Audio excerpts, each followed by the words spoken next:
La cité du clair de lune a vécu son âge d'or, place forte stratégique fortifiée par Vauban. Maubeuge, une ville transfrontalière de près de 30 000 habitants aujourd'hui, frappée par la crise de la sidérurgie, avec un taux de pauvreté de 36%. À sa tête depuis 12 ans, le maire centriste Arnaud Decagny.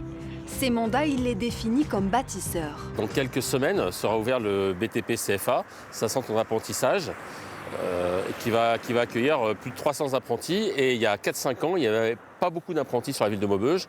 Là, on est à plus de 500. C'est tout un symbole du travail que nous avons réalisé. Nouveau bâtiment, nouveau visage de la commune. Le candidat UDI veut poursuivre sur sa lancée pour dynamiser le territoire. Les habitants, quand je les rencontre, ils me disent « Maubeuge change ». Et monsieur le maire, il faut continuer pour accompagner cette transformation et aussi à apporter demain des emplois sur ce territoire. Et ça va être aussi l'engagement très fort. Préparer cette jeunesse, mieux la former pour qu'elle aille aux emplois de demain et demain créer les emplois nécessaires à cette jeunesse pour qu'elle puisse rester sur notre territoire. Ce centre de formation, c'est aussi là que nous a donné rendez-vous un autre candidat, mais pour évoquer le bâtiment d'en face. Je vous emmène ici parce que là, on est face à l'ancien hôpital de Maubeuge, vous voyez. Et cet hôpital, aujourd'hui, ils veulent l'abattre. Voilà, moi, je souhaite le garder et l'utiliser comme voie de développement économique. Jean-Pierre Rombaud souhaite y installer une cantine et un centre numérique et créer au total 1 millier d'emplois. Aujourd'hui, le fait de ramener de l'économie, c'est quelque chose qui est vital. Donc il faut ramener de l'économie d'ailleurs dans tous les domaines. Voilà. Que ce soit bien sûr le service, que ce soit l'industrie. Voilà. Moi, mon but, c'est justement d'utiliser nos friches. Voilà. Aujourd'hui, on a des friches qui sont abandonnées. Évidemment, c'est un bon exemple de friche. Et donc moi, je ne souhaite pas abattre, détruire nos friches. Je souhaite les utiliser, les transformer justement comme point finalement d'attractivité des entreprises.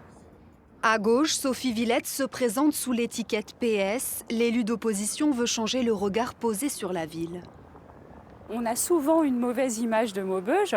Moi, j'aime Maubeuge, mes colistiers aiment Maubeuge, et on veut une autre image de Maubeuge en termes d'attractivité, en termes de sécurité et aussi d'accessibilité pour la ville. C'est un point important pour nous de rendre la ville accessible à tout le monde. Elle devra faire face à Abdoullah Bougazi de la France Insoumise. Le candidat veut rénover les quartiers prioritaires et les écoles, faire de la jeunesse une priorité. C'est ce qui fait le renouveau d'une ville. Aujourd'hui, Maubeuge est en déclin démographique, ce qui n'était pas arrivé depuis longtemps. Et si on veut pouvoir casser cette dynamique, casser ce déclin, il faut miser sur notre jeunesse et faire en sorte que quand elle va ailleurs dans le territoire, en fait, il faut qu'elle puisse revenir. Au cœur de la campagne de Marie-Christine Moretti, l'ancienne adjointe du maire en place, un quartier spécifique de la ville. Le quartier de Sous-Bois a quand même été largement en fait, oublié. Il n'y a pas beaucoup d'industrie, il n'y a pas de commerce, quasiment.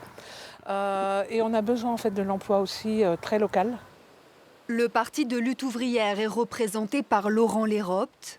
Le grand absent de ce scrutin, donc, le Rassemblement national. Pas de liste investie faute de candidats alors qu'aux dernières élections législatives et présidentielles, le parti s'était imposé dans les urnes. Qui bénéficiera donc de ces voix? La réponse dans quelques semaines.